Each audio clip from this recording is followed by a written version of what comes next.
Hey, welcome back to the Warner Realty Group channel. I'm Sandy Warner with Warner Realty Group, and today we're going to talk about real estate transactions that start off as residential and become sort of quasi-commercial, and there's a couple different ways that can happen. If you're new to our channel, go ahead and click that subscribe button below and hit the bell so that you'll get notified whenever we put new channels out. This is a great resource for agents, for buyers, for clients, anyone who's really interested in the craft of real estate. So let's go have a chat with Adam Thayer of Thayer, Regan & Thayer and learn a little more about this topic. Come on.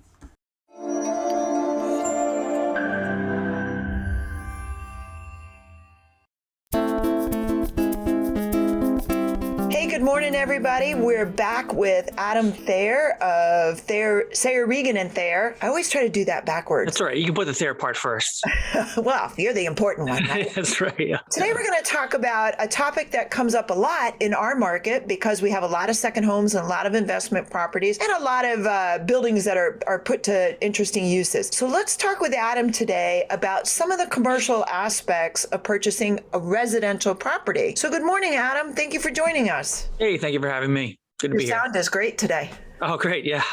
Thanks. So what I was thinking about, one of the things that I run into, and I know you do a ton of closings, and I know a lot of the agents you work with, so you've seen this a lot. One of the things that happens is people will buy a mixed use building, or they'll buy a property as a second home and they'll use it as a business property. What are some ways that the commercial aspects of actually using and that includes short-term rentals now, how does that impact how the purchase and sales should be written, or taxes, or anything that you might offer advice on? Okay. Well, there's a lot there. First, I think is just talking about it from a planning of the closing as a whole. So I think what we first want to do is find out if your client's going to be taking title in an LLC or a corporation, if you're on the buyer side, or if you're on the seller side, is title currently held in a corporation or an LLC? So I think I'll tackle the seller side first on that. One of the things I think is a great due diligence thing, if I'm just speaking directly to agents right now, is to verify signing authority for whoever is signing your listing agreement or stuff like that. So, any listing. Yeah. Totally. And so, the way you would normally, I assume, and I'm not a realtor, but I assume you would go to town hall or look at the tax records and find out, all right, John and Jane Doe own this property. That's who needs to sign purchase and sales agreement, listing agreement, stuff like that. With an LLC or corporation or a trust or an estate, it can be a little more complicated because it's not as easy as just looking up the land evidence record. When you're dealing with, let's say, a seller, corporation, or an LLC, what you want to see is some level of corporate documents that are going to say, okay, it's called XYZ LLC or 123 Main Street LLC, but Jane Doe owns it. And so Jane Doe is either the manager, the member, the president, whatever her title is, and she has requisite authority to sign on behalf of this. Mm-hmm. Now, you don't necessarily want to take it as a given because Jane Doe in that example, she could be one of 10 investors. Right. And so what we sometimes would like to see, I know this probably doesn't happen a lot at the outset of these transactions, but we definitely need it for a closing, is some sort of a corporate authority document, which would be either all of the shareholders, all of the members of the LLC, some corporate officer signing saying that, hey, we had a vote. We agreed to do X, Y, and Z, which is sell the property, buy the property, take out a mortgage, whatever it is. So in a perfect world, I would recommend that the agent get that prior to or contemporaneous with the execution of these documents to confirm signing authority. Yeah. And it could, if it's a Rhode Island LLC or a Rhode Island corporation, you can actually do a search of the corporate database, and that's public record. So all you do is go to Rhode Island Secretary of State, do search database, and you could look it up. And at least it's a head start for you. 100%. So I would start at, if it was me, I would start at, look at Vision Appraisal's got half the state, Northeast Engineering's got the other half. Look and see how they have it set up. If there's anything in there that gives you a hint that it's a trust or anything like that, switch over to the Secretary of State site and ask your client, who has authority? How is this property held? I totally agree. And sometimes, not to get too far in the weeds, but this can sometimes get into the weeds of it's an LLC owned by a trust. Yeah. It's a corporation owned by an LLC. And then you've got an IRA, right? And you've got these weird, and like the IRA thing is a total, because then you're getting somebody in a cubicle farm somewhere signing documents. We end up having to leave blanks because we don't know. They'll have 10 people who can sign for it. You never know who's going to sign. Yeah. So that stuff can get really weird. Connecticut and Mass have very similar Secretary of State databases. So once you become used to one of them, you can pretty much do any of them. Even the other states like Delaware or New York or California, they're all kind of similar. The next step after that, I would recommend, this is more important on the sell side. Lots of times on the buy side, it's a brand new company that they're setting up to take title, but it's pulling a Secretary of State letter of good standing. There's two types of letters of good standing generally, a tax one and a Secretary of State one.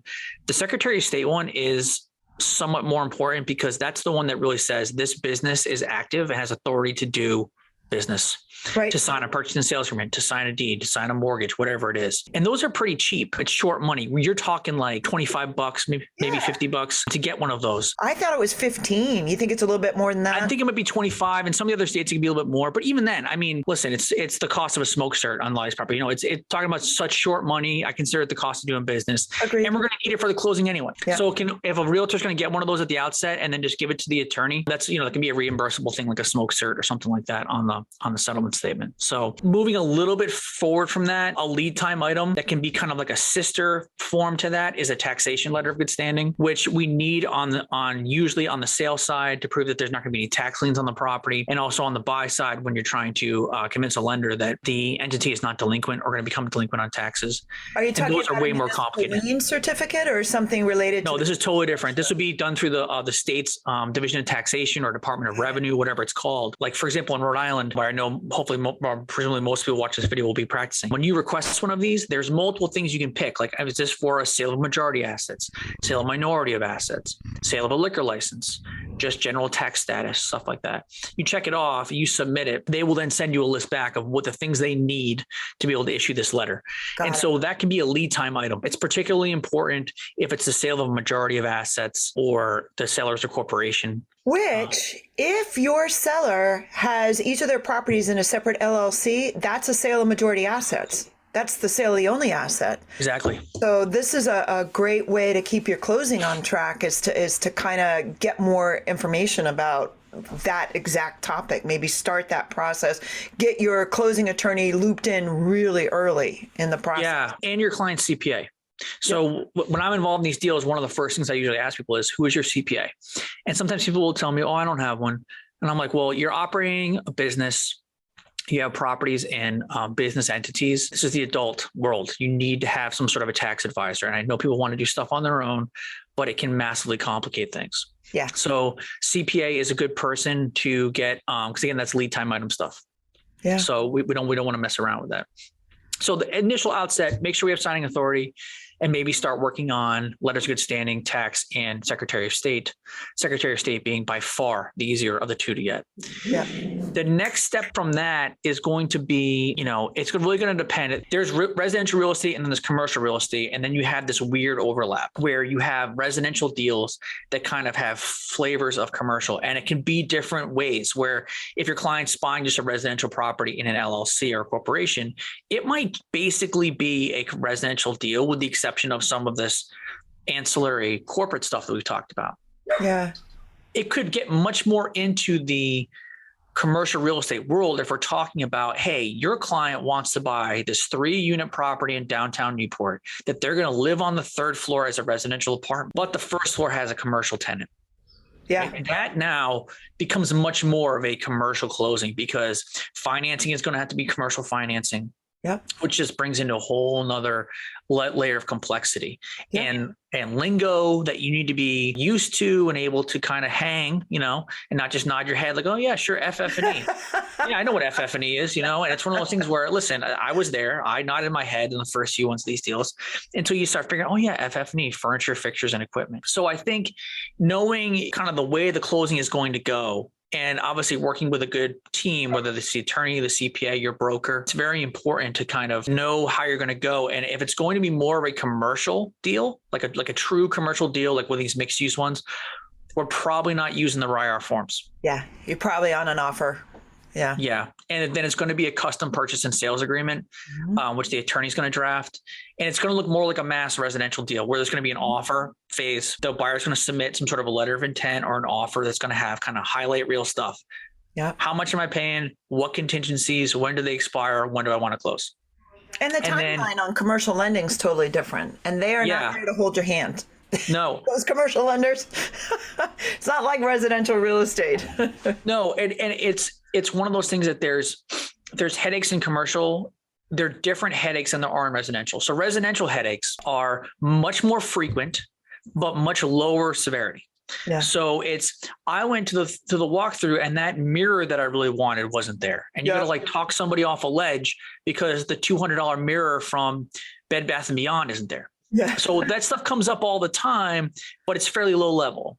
Yeah. The commercial problems that come up are more rare, but when they do, they're usually a much bigger deal because there's usually isn't like people taking things personally or being offended that you don't like the property because it wasn't their house. Yeah. But when a problem happens, it's like, wait a minute, we're conveying in a restaurant and we forgot to allocate any of the sales price to the inventory of the booze. Yeah.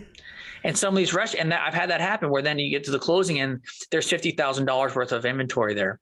Yeah. And it hasn't been allocated or something crazy like that, where because of the added complexity and the inability to rely on standard forms, the likelihood of a mistake increases. Yeah.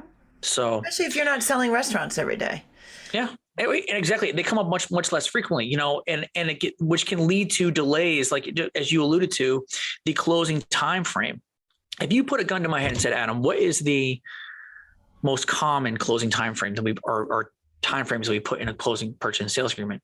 I would say 60 days for due diligence and financing contingencies. And again, I use the word financing, not mortgage, because financing can take all different flavors. Yeah. Financing and due diligence. And again, not inspections, due diligence. Because maybe you want to review the leases. Maybe you want to look at profit and loss statements or whatever. Maybe you want the fire department to go through and make sure fire and ADA is all set. Which can be tens of thousands of dollars. This isn't like we escrow $250 on a residential deal.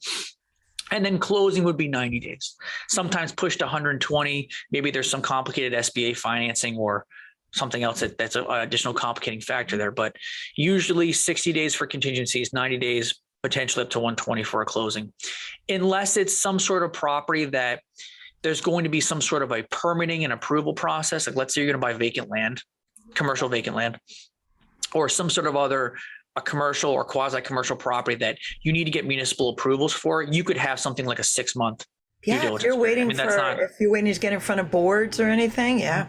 Yeah. But let's stay on residential property for today, but that's going to be a good topic. We really should talk about that because there is commercial property around that we do run into. So if you're a seller and you're listening to this and you're going to sell your multifamily home, the first thing you want to do is what?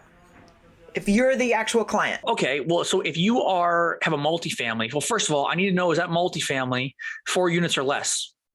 Why? If it's 4 units or less, and you own it in your individual name or a trust or something like that, then from your perspective, it's largely a residential closing, right? And there shouldn't be too much overcomplication there unless you've got some sort of like investor that's coming in that's going to force this deal into more of a commercial territory. Yeah. If you own it in the business entity or it's more than 4 units, you're really in commercial closing territory there at that point. And you're talking about, again, getting the letters of good standing, the other corporate documents you would normally get. Then lots of times in these towns, we'll get stuff like a zoning certificates because, listen, if it's a single family home in the middle of a single family home neighborhood, no one's concerned that property is violating the zoning code. Right.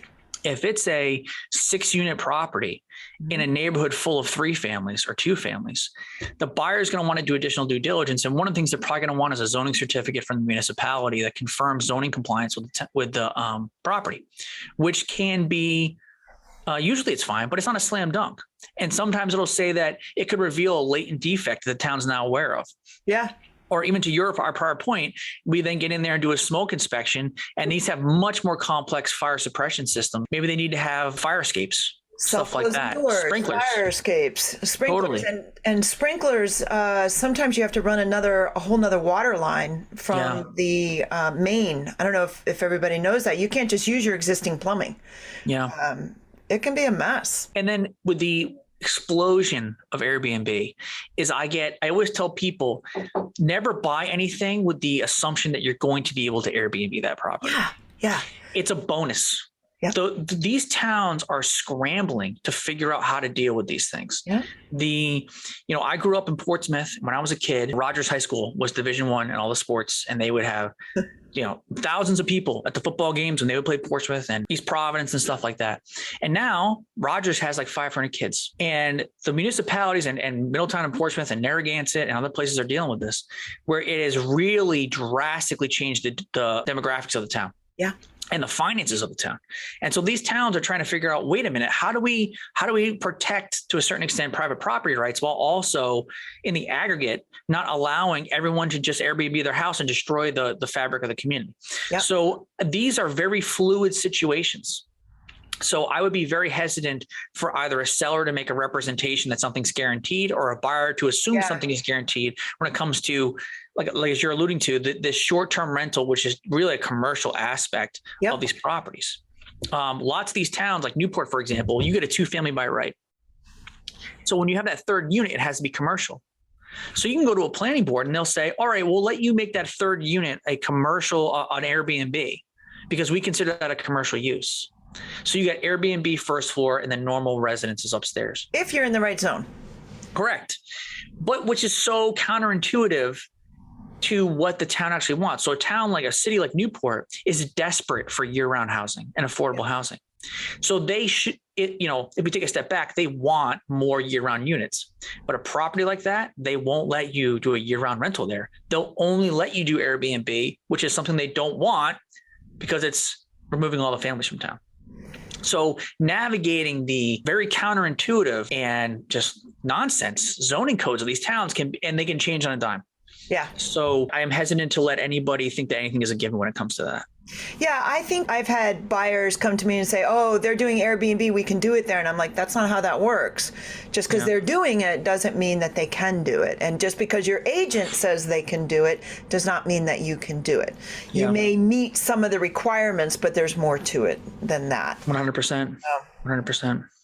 So there's a lot to it. If you have any sort of commercial aspect to your sale, whether you're a client, whether you're a seller, whether you're looking at buying one of those, whether, whatever your involvement is, you want to get an attorney kind of wrapped into this fairly early. Most attorneys I know will do a phone consultation with you up front to, I think a lot of people are afraid of attorneys and architects and doctors that it's going to cost you $10,000 to say hello to that person. Yeah. It's really not. They're not going to spend a ton of time with you because that's all they have to sell is their time.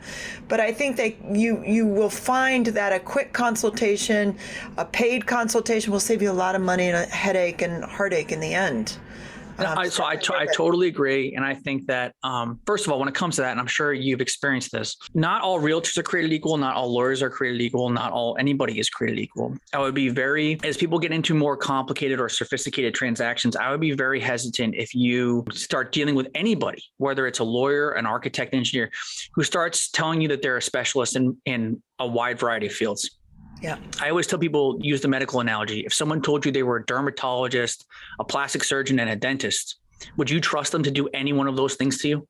Of course not. No, you would run to someone who's only a dentist, right? Yeah, of course. And so, with stuff like that, I think when we get into the lending component of it, it's properly advising these clients that, hey, there's going to be a commercial aspect here. Guess what? You're going to need to put 25% down. Yeah. And so we have 30. Right? Or you have to figure that out. Or maybe you get an SBA loan and that becomes a whole nother thing and we can have a whole nother video about those. We've got one on the calendar. We got one coming. If you're watching this, look for our SBA loan. Great. Hey, SBA loans, 10% down, potentially 0% down. It's unbelievable. But you have to occupy the property. Yeah. But for stuff like this it needs to be an initial consultation because why are we going to go through thousands of dollars in legal fees and months of due diligence to find out that, oh, wait, I don't have the money to put down. Or I was expecting a fixed rate loan because that's what I'm used to in residential and most commercial loans are variable. Yep. And that's not something I'm willing to tolerate, whatever. I mean, those are just little things that once you get more experience, you'll know them. But at the outset, you probably need to have either a good broker or a good attorney who can tell you, hey, this is how these things generally speaking go. Yeah. And stuff like that. And you as an agent, you might be a brand new agent. If you're watching this, or maybe you've never done commercial, you don't have to know all the ins and outs. What you do have to know is like, oh, that raised a little flag for me. Hey, this is a 4 family, or this has a business on the first floor. This is going to have some commercial aspects. Let's bring in some specialists at this point. That's all you have to know. You have to know, like, hey, let's think about this in advance. Have in your pocket some attorneys that you trust, that you work with, that you can share with your client. Or, you could reach out to Adam if you're watching this. We'll make sure his information is up for you. But nobody's expecting you to be a specialist, to be, a dermatologist, a dentist, and a cardiac surgeon. But they are expecting you to know enough that you go, okay, here's how I can help you with that. And that's our job as realtors. We connect people. We bring people together. We collate and gather and curate resources and understand when they can benefit our clients. So anything else you think we ought to touch on, Adam? I think we hit it. LLCs, corporations. The purchase and sales agreement process is going to be different. The closing time frame is going to be different. Closing costs are going to be higher in all likelihood. So a few years ago, I had some friends of mine who were buying a large multifamily. They were budgeting the usual, let's say residential, if you want to, $5,000 closing costs, something like that. Yeah. It was closer to 10, and they did not have the money. And so I took the title insurance premiums and my legal fee off of the settlement statement so that they had enough money to close. And I prayed that they would pay me after the closing. And they did, thankfully. But that was a case of, I think somebody in the transaction, and I don't like throwing people under the bus, but I think somebody there didn't know that this is what it was going to cost. There's just so much more work, and there's usually a separate bank attorney and a borrower attorney, that when they were projecting out the cash to close, it was just significantly off. Yeah. And so that's not something we want to find out, 2 days before the closing. Right. I have two very complicated commercial deals going on, same borrower, 2 properties, 2 different banks. And we just had a massive conference call with both loan officers, the attorney for the bank, me, the SBA, everybody the other day. And we all got out there. These are all the fees we're anticipating so that the client could budget appropriately to make sure he would have the cash to close. So that's like the little kind of extra due diligence that, again, we talked about this in a prior video, separating yourself from the pack and doing, proving that value add to your client. And those are the things, honchoing that's really going to do that for you. Yep. And again, you don't have to know what those costs are, but you have to know, oh, it's commercial, it's going to be higher. Let's start asking these questions. Hey guys, be aware of this. Normally we budget, I forget there's a number, and I didn't want to use it. I think it's like 2.5% of value is kind of what you budget for closing, and shame on me that I don't have that at the top of my head, but I've done enough closings that I usually can go through and calculate for a client. But you, agent, you don't have to know that, but you want to keep telling your client, hey, let's really make sure we understand closing costs. They're definitely more expensive with commercial. You just want to alert people that this is a question you want to ask. 100%. 100%. Yes, definitely. So if you have any questions for Adam Thayer, he is very generous with his time and his knowledge. He's great with your clients. Adam, where do we get in touch with you? 401-849-3040, or my email. Email is usually the best way to get me, just because we're all running around like crazy these days. First initial, last name, ATHAYER @SRT. That's Sam Richard Tom -law.com. Fantastic. And we'll have that up on the screen for you here. And if you have any questions for Adam, give him a call. If you're a buyer or a seller and you're looking for a realtor that's got a broad range of knowledge, give us a call at Warner Realty Group. It's 401-236-8685. And if you like this video, subscribe below, and we have more content coming. Thanks, Adam. Have a great day. Thanks, Sandy.